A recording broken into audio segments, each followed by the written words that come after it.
Implement crude operations कर लिए, dependency injections को इम्प्लीमेंट कर लिया। अब यूआई के अंदर आके हम अपनी बेसिक कॉन्फ़िगरेशन सबसे पहले करते हैं।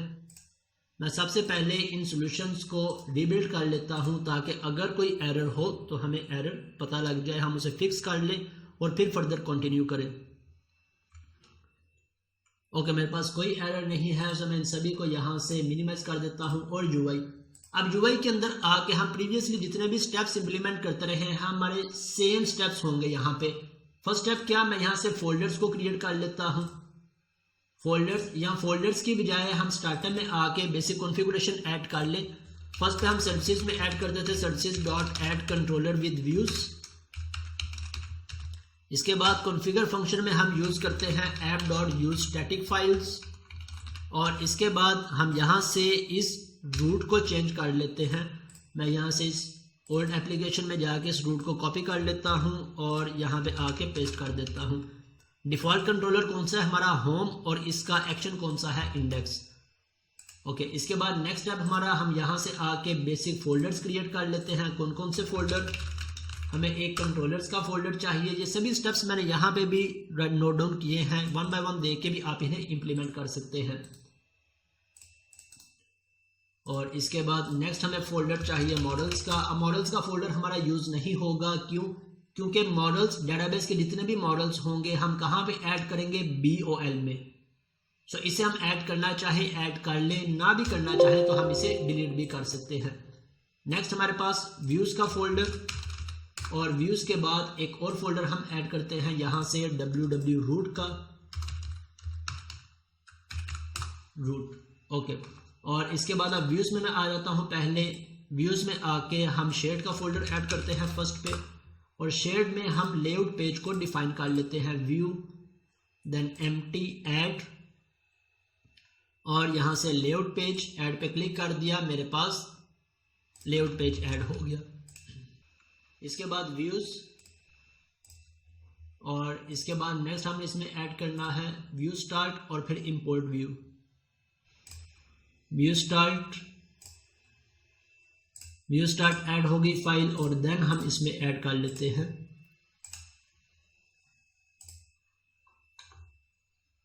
Import view.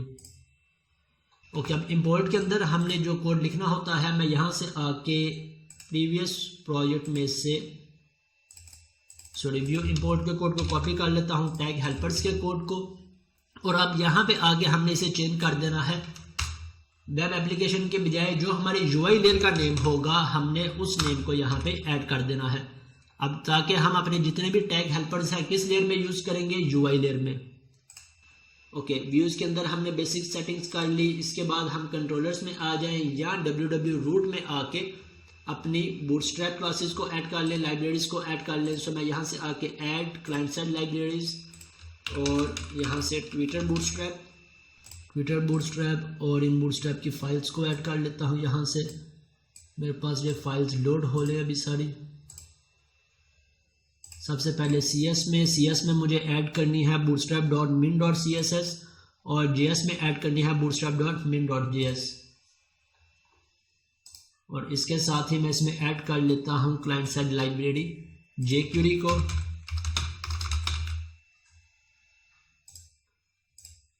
jQuery.min.js, और मेरे पास min.js ऐड हो गया। इसके अलावा हम वैलिडेशन फाइल्स को भी ऐड कर सकते हैं, फॉन्ट ऑसम को भी यहाँ पे ऐड कर सकते हैं, वो हम विद इन द टाइम इसमें ऐड कर लेंगे। अब लेआउट में जाके मैं इन फाइल्स को ऐड करवा देता हूँ यहाँ पे। फर्स्ट ऑफ ऑल बूटस्ट्रैप की CSS को bootstrap.min.css,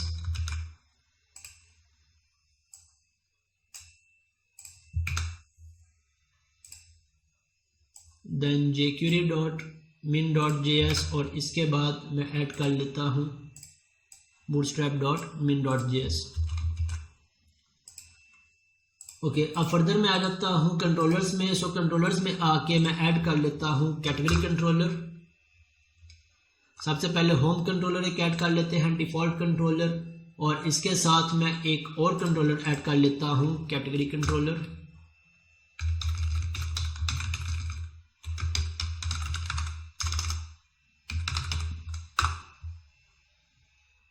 कैटेगरीज कंट्रोलर।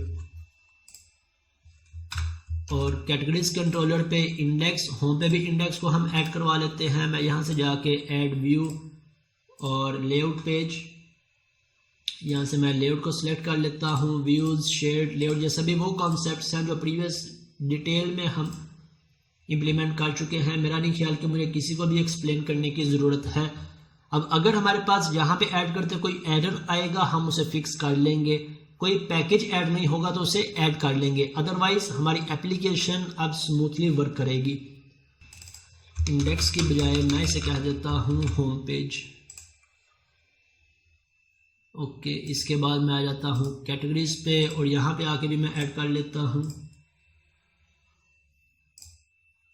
और यहाँ से ओल्ड प्रोजेक्ट में से मैं लेआउट पेज का कोड थोड़ा सा कॉपी कर लेता हूँ बूटस्ट्रैप का। इसे मैंने यहाँ से कॉपी किया और इस डिव को भी कॉपी कर लेता हूँ। इसे मैं नेम दे देता हूँ कैटेगरी पेज और लेआउट में आके मैं यहाँ पे जो कोड कॉपी किया था उसे पेस्ट कर देता हूँ। ओके, और यहाँ पे होम का मैंने कंट्रोलर कौन सा है, होम एक्शन, देन कैटेगरीज का कंट्रोलर और एक्शन कंट्रोलर नेम है मेरे पास कैटेगरीज। सो मैं यहाँ से कैटेगरीज, इसके बाद प्रोडक्ट हम यूज़ नहीं कर रहे, सो इन सब को मैं यहाँ से रिमूव कर देता हूँ एज ऑफ नाउ। ओके, सो हमारे पास नेविगेशन भी क्रिएट हो गई। और इसके बाद कैटेगरीज, जब मेरी एप्लीकेशन रन होगी तो डिफ़ॉल्ट मेरे पास होम पेज आ रहा होगा। अब लेट्स इसे रन करके देखते हैं कि क्या मेरी एप्लीकेशन रन हो रही है। मैं सबसे पहले यूआई लेयर को सेट एज स्टार्टअप प्रोजेक्ट कर देता हूं और अब इसे रन करते हैं। ओके, मेरी एप्लीकेशन रन हो गई, होम पेज मेरे पास डिस्प्ले हो गया। अब अगर मैं कैटेगरीज पे क्लिक करता हूं तो मेरे पास कैटेगरी पे डिस्प्ले हो गया। अब यहाँ पे कैटेगरी की बजाय मुझे कैटेगरी लिस्ट डिस्प्ले करवानी है, देन क्रिएट कैटेगरी की फंक्शनैलिटी इंप्लीमेंट करनी है।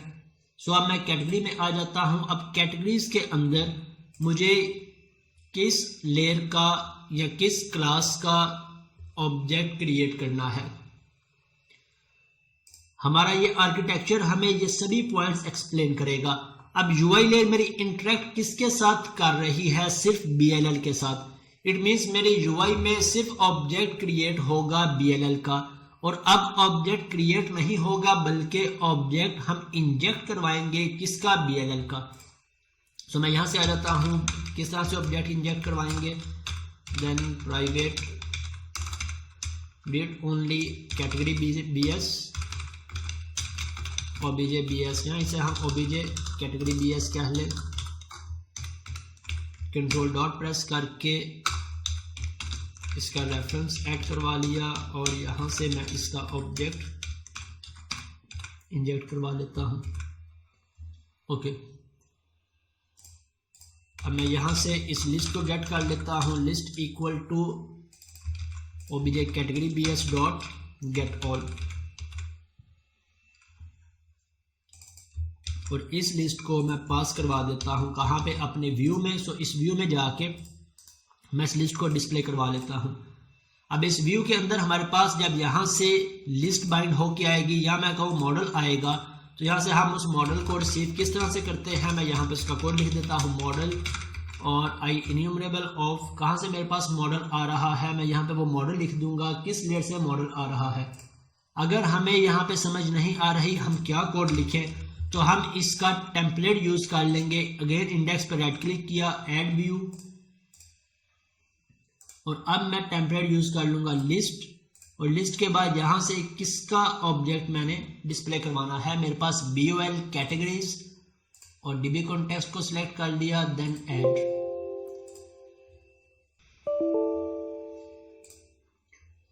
अब मेरे पास एरर आ गया व्यू को ऐड करते। क्या एरर आया है, Microsoft dot entry framework code dot design, कि ये पैकेज मेरे पास ऐड नहीं है।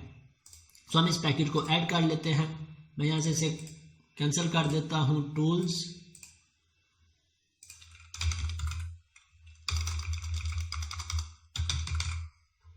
एंट्री फ्रेमवर्क कोर, और यहाँ से कोर के पैकेजेस में से हमने किस पैकेज को सिलेक्ट करना है, डिजाइन को, और अब किस लेयर में ऐड करना है, यूआई लेयर में, और क्या वेरिएंट उसका होगा, 12।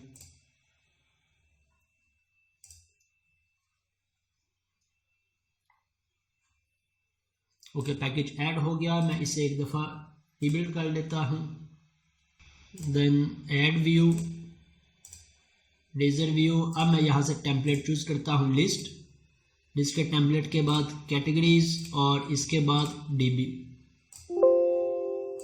यस,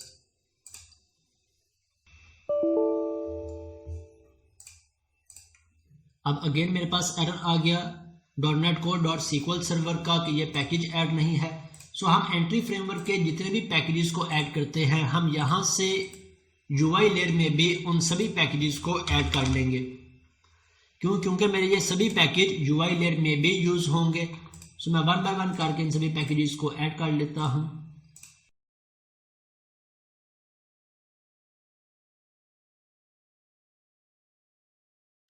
ओके, पैकेजेस ऐड हो गए। इसे मैं एक दफ़ा रीबिल्ड कर लेता हूँ। रीबिल्ड हो गया। अब यहाँ से आके इसे ऐड करने की कोशिश करते हैं। अब होप सो मेरे पास ऐड हो जाएगा BOL कैटेगरीज।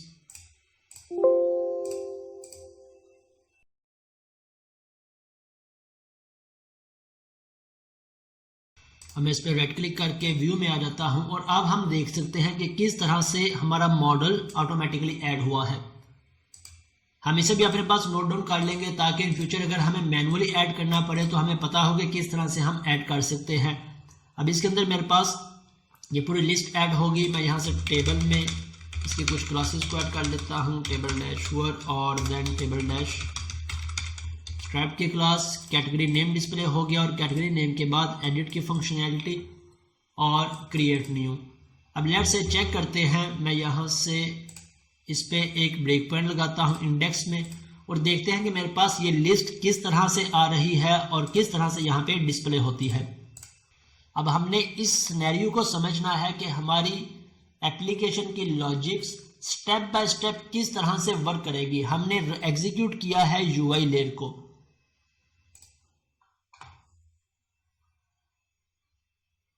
अब UI में मैं कैटेगरीज पे क्लिक करूंगा तो मेरा डिफॉल्ट एक्शन कॉल होना चाहिए इंडेक्स का, लेकिन मेरे पास एक एरर आ गया है। एरर किस चीज का आया है? Category BS। ओके, अब यहाँ पे मेरे पास किस चीज का एरर आया है? मैं यहाँ से इसे नीचे ले आता हूँ। मेरे पास यहाँ पे किस चीज का एरर आया है? अगर आप इसे रीड करके अंडरस्टैंड कर सकते हैं क्या एरर है तो मुझे कमेंट करके लाजमी बताएं। मेरे पास एरर आया है unable to resolve service for type, आगे category BS while attempting to activate categories controller और नीचे microsoft.extensions.dependency injection.activator। यहाँ पे कुछ लाइब्रेरीज का नेम दिया गया है। देन फर्दर इसकी डिटेल है। अब इस तरह का एरर आपको बार बार आ सकता है आपकी एप्लीकेशंस में। इसे फिक्स किस तरह से करना है? जो पॉइंट मैंने आपसे कहा था कि आप इसका स्क्रीनशॉट ले लें, किसी जगह पे लिख के रख लें या नोट कर लें ताकि आपको ये प्रॉब्लम ना आए कि हमने क्लास का ऑब्जेक्ट इंजेक्ट नहीं करवाना बल्कि हमने इंजेक्ट किसका ऑब्जेक्ट करवाना है? इंटरफेस का। अब मैं आ जाता हूं कैटेगरी पे और साथ ही मेरा ब्रेक पॉइंट हिट हो गया। अब यहां से मैं F10 की प्रेस करता हूं कैटेगरी BS। इस वक्त मैं UI लेयर पे हूं। अब UI लेयर से मैं किसे कॉल कर रहा हूं? BLL को। तो यहां से मैं F11 प्रेस करता हूं तो मेरी BLL यहां से कैटेगरी BS BLL लेयर में आ गया गेट ऑल के फंक्शन में। देन नेक्स्ट F11 प्रेस किया। अब मेरे किस लेयर पे चला गया? BLL से मेरा कर्सर चला गया DAL में। अब डाटा एक्सेस लेयर में डेटाबेस की लॉजिक इंप्लीमेंट है। जो भी रिजल्ट आएगा अब यहाँ पे इंप्लीमेंट करने के बाद वो रिटर्न किसे होगा? BLL को। फिर BLL किसे रिटर्न कर देगी? हमारी UI लेयर को। सो हम यहाँ से अब रिटर्न रिजल्ट हो गया। नेक्स्ट रिटर्न हो गया UI में और F10 की प्रेस की तो अब मेरे पास कैटेगरी में कोई भी रिकॉर्ड नहीं था तो यहाँ पे लिस्ट में मेरे पास कुछ भी डिस्प्ले नहीं होगा। मैं यहाँ से कंटिन्यू कर देता हूँ और यहाँ से मेरे पास ओके मेरे पास लिस्ट में कुछ भी डिस्प्ले नहीं हुआ। ओके, अभी मैं यहाँ से क्रिएट की लॉजिक को इंप्लीमेंट कर लेता हूँ। सो क्रिएट के लिए हम फंक्शंस को इंप्लीमेंट कर चुके हैं, क्रिएट और एडिट को। सो मैं इन दोनों को यहाँ पे ही इंप्लीमेंट कर लेता हूँ, क्रिएट और एडिट।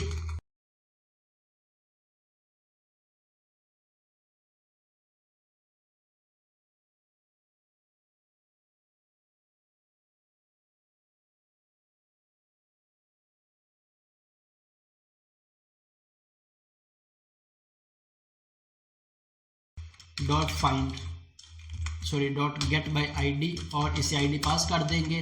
अब ये फंक्शन अगर मैं इसके अंदर चला जाता हूं तो इस फंक्शन के अंदर हमने कॉल किसे किया है, डेटाबेस के फंक्शन को, और इस फंक्शन में हमने डेटाबेस की फंक्शनैलिटी को इम्प्लीमेंट किया है। तो ये फ्लो हमारा इस तरह से वर्क करता रहेगा। अब फर्दर मैं आ जाता हूं नीचे, यहां से आके हम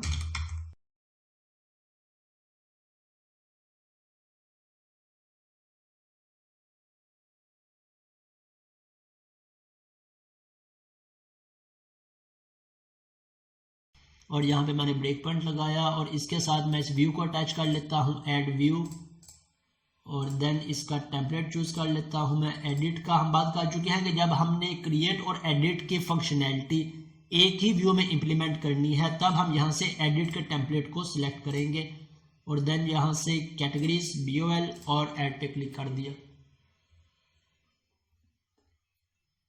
जब हम DL पे वर्किंग कर रहे थे तो हमारा सारा फोकस डेटाबेस लॉजिक्स पे था। हमने ना तो BLL की लॉजिक्स को डिस्कस किया, ना UI से रिलेटेड किसी भी तरह की लॉजिक को। जब हम BLL पे वर्किंग कर रहे थे तब हमने सिर्फ BLL से रिलेटेड C# की लॉजिक्स को डिस्कस किया। अब हम UI पे वर्किंग कर रहे हैं तो UI के अंदर ना तो हम BLL की लॉजिक इंप्लीमेंट कर रहे हैं ना डेटाबेस की, सिर्फ हमारा फोकस किस पे है, UI पे।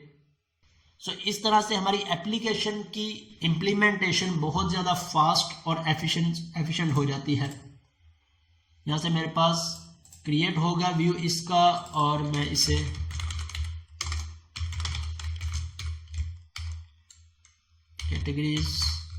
कैटेगरीज करने के बाद इसे थोड़ा सा देख लेते हैं कि हमारे पास किस तरह से ऐड हुआ है ताकि हम उसे आसानी से अंडरस्टैंड कर सकें।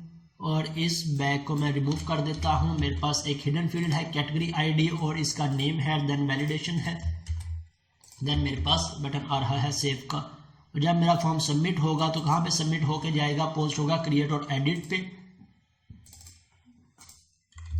ओके, और यहाँ पे भी मैं इसके आगे क्लास ऐड कर देता हूँ btm-primary। कैटेगरीज और कैटेगरीज पे F5 की मैंने प्रेस कर दी। मेरे पास अभी तक कोई भी कैटेगरी नहीं है। मैं क्रिएट पे क्लिक करता हूँ। ओके, क्रिएट के अंदर मैंने यहाँ से क्रिएट और एडिट का एक्शन, क्रिएट और एडिट। अब मैं आ जाता हूँ कैटेगरीज और कैटेगरीज के बाद क्रिएट कैटेगरी। यहाँ से मेरे पास क्रिएट, मैं इसकी लेफ्ट से IT की कैटेगरी को क्रिएट कर लेता हूँ। यहाँ IT की बजाय मैं कोई प्रोडक्ट की कैटेगरी ऐड कर लेता हूँ, फूड। सेव, मेरे पास ब्रेक पॉइंट हिट हो गया। मैं मॉडल को एक्सपेंड करता हूँ तो मेरे पास फूड आ गया। अब F10 की मेरे पास कैटेगरी ID ग्रेटर देन 0 नहीं है, ये कंडीशन फॉल्स हो गई, एल्स में चला गया। अब इंसर्ट, अब मेरा ये मॉडल किसे पास हो गया, BS में। अब BS के अंदर अगर हमने इस पे कोई लॉजिक इंप्लीमेंट करनी है, इस नेम पे कोई इंप्लीमेंट करनी है, इस ID पे इंप्लीमेंट करनी है, तो हम यहाँ पे वो सारी लॉजिक चेक करके इंप्लीमेंट करके कंटिन्यू कर देंगे।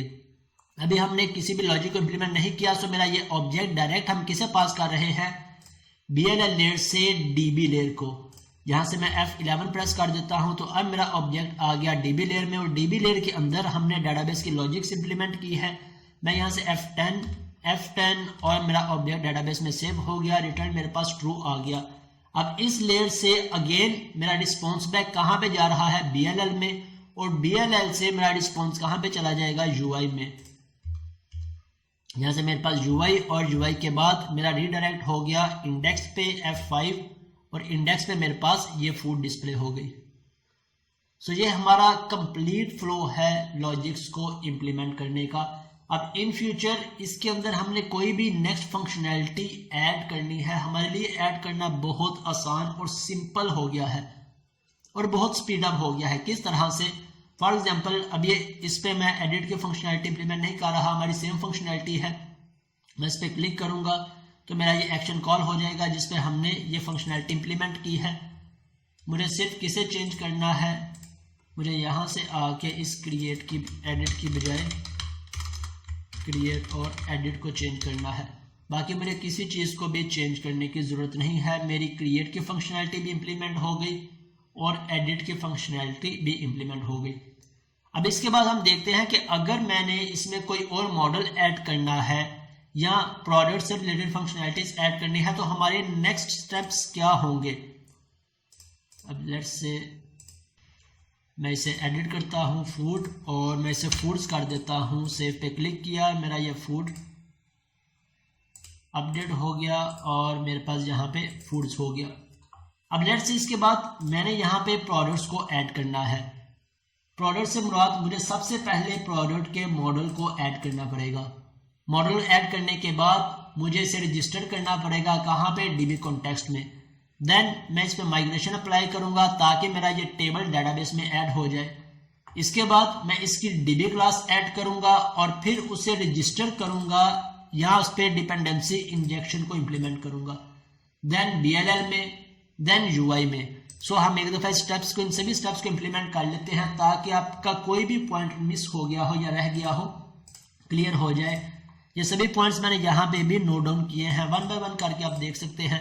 अब हमने प्रोडक्ट मॉडल ऐड करना है, देन उसकी डीबी क्लास, BS क्लासेस को ऐड करना है, देन उन्हें रजिस्टर करवाना है। सो मैं BOL में आ जाता हूँ और यहाँ पे आने के बाद प्रोडक्ट्स, मेरे पास जोन से इसके कॉलम्स हैं। लेट्स मैं फिर वक्त के लिए चंद कॉलम्स को ही ऐड कर लेता हूँ। फर्स्ट पे प्रोडक्ट ID और इसे मैं प्राइमरी की डिक्लेयर कर देता हूँ, प्रोडक्ट ID। इसके बाद इस प्रोडक्ट का नेम, देन इस प्रोडक्ट की कोई ना कोई सेल प्राइस। और हर प्रोडक्ट किसी ना किसी कैटेगरी से बिलोंग करेगी। सो मैं कैटेगरी की ID को एज अ फॉरेन की यूज़ कर लेता हूँ प्रोडक्ट में, कैटेगरी ID। और जब भी हम फॉरेन की ऐड करते हैं हम इसकी नेविगेशन प्रॉपर्टी को भी लाजमी ऐड करते हैं, कैटेगरीज। और इसके बाद यहाँ से मैं इसे एज अ फॉरेन की डिक्लेयर कर देता हूँ। ये मेरे पास फॉरेन की होगी और फॉरेन की किस टेबल की होगी, यहाँ से कैटेगरीज। और इसी तरह जब नेविगेशन प्रॉपर्टी रिलेशन जब हम क्रिएट कर रहे हो तो एक टेबल में नेविगेशन प्रॉपर्टी ऐड करें तो दूसरे टेबल में भी लाजमी नेविगेशन प्रॉपर्टी को ऐड करना होता है। वर्चुअल, अब यहाँ पे मेरे पास एक कैटेगरी में एक प्रोडक्ट होगी या लिस्ट ऑफ प्रोडक्ट्स, हमारे पास मल्टीपल प्रोडक्ट्स होंगी। तो यहाँ से हम ऐड कर लेंगे IEnumerable को, ये हमारे पास लिस्ट ऑफ प्रोडक्ट्स होंगी। मॉडल ऐड हो गया। मॉडल ऐड होने के बाद हमने डीबी कॉन्टेक्स्ट में इसे रजिस्टर करवाना है। डीबी कॉन्टेक्स्ट में रजिस्टर करवाने के बाद प्रोडक्ट्स, हम इस पर माइग्रेशन अप्लाई कर देते हैं। अब मैं आ जाता हूँ कंसोल पे, ऐड माइग्रेशन और एडिट प्रोडक्ट्स मॉडल, एंटर कर दिया। अब देखते हैं मेरे पास माइग्रेशन अप्लाई होती है या नहीं। ओके, माइग्रेशन ऐड हो गई। अब मैं इसे अपडेट डेटाबेस कर देता हूँ तो अब मेरे पास माइग्रेशन डेटाबेस में ऐड हो गई, राइट। अब इसके बाद नेक्स्ट स्टेप हमारा क्या है, माइग्रेशंस ऐड करने के बाद हमने इस क्लास पे DB क्लासेस और BS क्लासेस को ऐड करना है। सो मैं DL के अंदर आके प्रोडक्ट DB की क्लास को ऐड कर लेता हूँ, क्लास प्रोडक्ट DB। अब प्रोडक्ट DB का स्ट्रक्चर बिल्कुल सेम होगा, लॉजिक्स फंक्शंस बिल्कुल सेम होंगे जो हम कैटेगरी DB में यूज कर रहे हैं। मीन्स जोन सा पैटर्न हम एक क्लास पे इंप्लीमेंट कर रहे हैं वही सारे का सारा पैटर्न हम बाकी सभी क्लासेस पे इंप्लीमेंट करेंगे ताकि हमारी पूरी एप्लीकेशन में एक कंसिस्टेंसी मेंटेन रहे। सो मैं यहाँ से पहले ये इंटरफेस को कॉपी करता हूँ और इस प्रोडक्ट DB में आके ये मेरा आई प्रोडक्ट DB होगा और कैटेगरीज की बजाय मैं यहाँ पे यूज़ कर लेता हूँ प्रोडक्ट्स। मैं इस तरह से प्रोडक्ट्स लिख लूँ या फिर सेकंड हमारे पास ऑप्शन क्या है, मैं कंट्रोल F की प्रेस करूँ, मेरे पास सर्च का ऑप्शन आ गया। यहाँ से मैं इसे सर्च कर लूँ कैटेगरीज और इसे मैंने रिप्लेस किससे करवाना है, मेरा प्रोडक्ट का क्या नेम है, प्रोडक्ट्स। सो मैं इसे रिप्लेस करवा देता हूँ प्रोडक्ट से। अब एक क्लिक में मेरे सारे के सारे रेफरेंसेस रिप्लेस हो जाएंगे। अब कंट्रोल डॉट प्रेस करके इसका रेफरेंस ऐड कर लिया। अब सेकंड प्रोडक्ट DB, मैं यहाँ से आके इन सभी फंक्शंस को कंट्रोल MO करके इन्हें मिनिमाइज कर लूँगा और इस पूरी क्लास को कॉपी करता हूँ और यहाँ पे आके इस क्लास से रिप्लेस कर देता हूँ और जिसे जिसे मैंने चेंज करना है मैं उसे रिप्लेस करवा लूँगा। अब यहाँ पे आई प्रोडक्ट DB और यहाँ पे भी इसका नेम प्रोडक्ट DB। इसी तरह यहाँ से कंस्ट्रक्टर का नेम मैं चेंज कर लेता हूँ, कंस्ट्रक्टर नेम चेंज हो गया। अब यहाँ पे मेरे पास कैटेगरीज है, कैटेगरीज की जगह मैं रिप्लेस करवा दूंगा प्रोडक्ट्स को। यहाँ से मैं इस पर क्लिक करूंगा, रिप्लेस ऑल। फर्स्ट ऑप्शन हमारे पास रिप्लेस 1 by 1 का है, सेकंड रिप्लेस ऑल का। मैं रिप्लेस ऑल पे क्लिक करूंगा तो मेरे सभी रेफरेंसेस रिप्लेस हो गए। एक पैटर्न को इम्प्लीमेंट करने का ये फायदा है कि 1 मिनट के अंदर हमने सेकंड DB क्लास क्रिएट कर ली। इसी तरह मेरे पास ऑर्डर DB हो, यूजर DB हो, एम्प्लॉयर DB हो, तो अगर हमने किसी एक स्टैंडर्ड को फॉलो किया है तो हमारा सिर्फ स्टार्टिंग पे उसे अंडरस्टैंड करने या इम्प्लीमेंट करने पे टाइम स्पेंड होगा, बाद में सिर्फ हमारा काम कॉपी पेस्ट का रह जाएगा अगर हमारे कॉन्सेप्ट्स क्लियर हैं। इसी तरह अगर मैं BS में आ जाता हूं, BLL की बजाय मैं यहां से आ जाता हूं category BS, sorry product BS और ये मेरे पास मेरी प्रोडक्ट BS की क्लास आ गई। अब मैं फर्दर यहाँ से कैटेगरी BS को ओपन कर लेता हूँ, यहाँ से इस इंटरफेस को कॉपी किया और प्रोडक्ट BS में जाके मैं इसे रिप्लेस कर देता हूँ। अब कैटेगरी BS की बजाय first of all I product BS, then control F और यहाँ से मैं इसे रिप्लेस कर देता हूँ। कैटेगरीज को किससे रिप्लेस करना है? प्रोडक्ट से। सो ये सभी के सभी ऑब्जेक्ट्स जो हाईलाइट हुए हैं रिप्लेस हो गए मेरे। और इसके साथ मैं इनका रेफरेंस भी ऐड कर लेता हूँ और देन यहाँ से इस इंटरफेस को इम्प्लीमेंट करना है इस क्लास पे। कंट्रोल MO प्रेस किया, ये सारे फंक्शन मेरे मिनिमाइज हो गए। मैं यहाँ से इस क्लास को कॉपी करता हूँ और यहाँ पे आके इसे पेस्ट कर देता हूँ। अब जिन जिन पॉइंट्स को मुझे चेंज करना है मैं उन्हें चेंज कर लूँगा। अब यहाँ पे मुझे कैटेगरी DB के साथ इसका ऑब्जेक्ट इंजेक्ट नहीं करवाना, बल्कि किसके साथ करवाना है? प्रोडक्ट DB से। प्रोडक्ट DB का मैं कंट्रोल डॉट प्रेस करके रेफरेंस ऐड कर लेता हूँ यहाँ पे भी और यहाँ पे भी प्रोडक्ट DB और इसके साथ इसके कंस्ट्रक्टर का नेम भी चेंज कर दिया। अब नीचे हमारे पास एरर आ रहा है कैटेगरीज का, कंट्रोल F प्रेस किया और इन सब कैटेगरीज को हमने रिप्लेस किससे करवा देना है? प्रोडक्ट से। और एक क्लिक में सारे के सारे रेफरेंसेस रिप्लेस हो गए। मेरी BS क्लास भी प्रिपेयर हो गई, राइट। प्रोडक्ट DB भी प्रिपेयर हो गई, प्रोडक्ट BS भी प्रिपेयर हो गई। इसी तरह यूजर BS हो, डिपार्टमेंट BS हो, एम्प्लॉय BS हो, ऑर्डर BS हो, विद इन 1 मिनट हमारी हर एक क्लास प्रिपेयर हो जाएगी। अब इसके बाद नेक्स्ट हमारा स्टेप क्या है? हमने BS क्लासेस तो ऐड करवा ली, अब इन्हें रजिस्टर करना है सर्विसेज में startup.cs में, या मैं कहूं कि इन सर्विसेज को रजिस्टर करना है कहां पे, या इन पे डिपेंडेंसी इंजेक्शन को इंप्लीमेंट करना है कॉन्फ़िगर सर्विसेज में। अब किस तरह से इंप्लीमेंट करें? यहां से कैटेगरी DB की बजाय ये मेरी होगी प्रोडक्ट DB और प्रोडक्ट DB कैटेगरी DB की बजाय प्रोडक्ट DB। इसी तरह BS आई प्रोडक्ट BS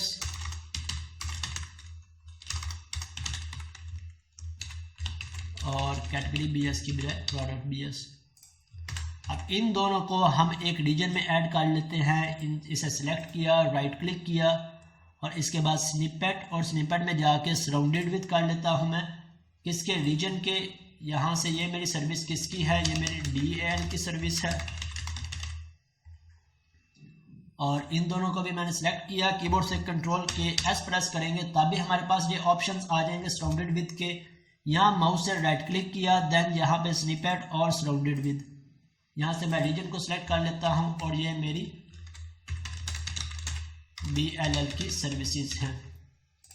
सो यहाँ से मैंने मिनिमाइज कर देता हूँ, ये मेरी DL की सर्विसेज और ये मेरी BLL की सर्विसेज, और इसके बाद हमारी DB कॉन्टेक्स्ट की सर्विस है। अब इस प्रोडक्ट BS को हमने यूज़ करना है कहाँ पे? कंट्रोलर में। सो कंट्रोलर में जाके हम एक प्रोडक्ट कंट्रोलर ऐड कर लेंगे।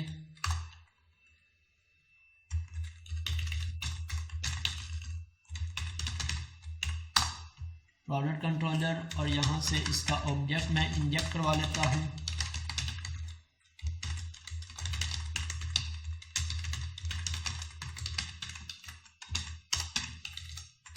आइए प्रोडक्ट BS,